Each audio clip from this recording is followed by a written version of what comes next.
Gandang pang main character sa Korean drama ang alok ng isang doktor sa Makati City.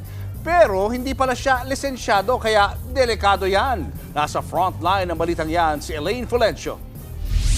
You have the authority or license?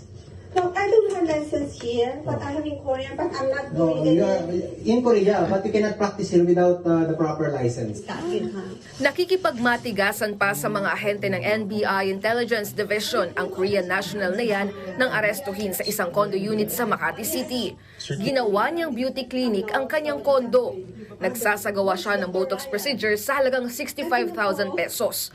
Pero ang Koreana, wala palang lisensya. Tumambad sa otoridad ang mga equipment na ginagamit niya para sa mga beauty procedure. May mga gamot din na hinihinalang mula pa sa Korea. Iniaalok daw ang mga pampagandang yan online. She is not licensed to practice her profession here in the Philippines. Tumanggi nang magbigay ng pahayagang naarestong Koreana. Maharap siya sa reklamong illegal practice of medicine. Paalala naman ng mga otoridad sa mga gustong gumanda, maging mapanuri. Delikado yun. Kung hindi naman siya marunong, baka mapasama ang pasyente. Imbis na nagpapaganda, sumama pa.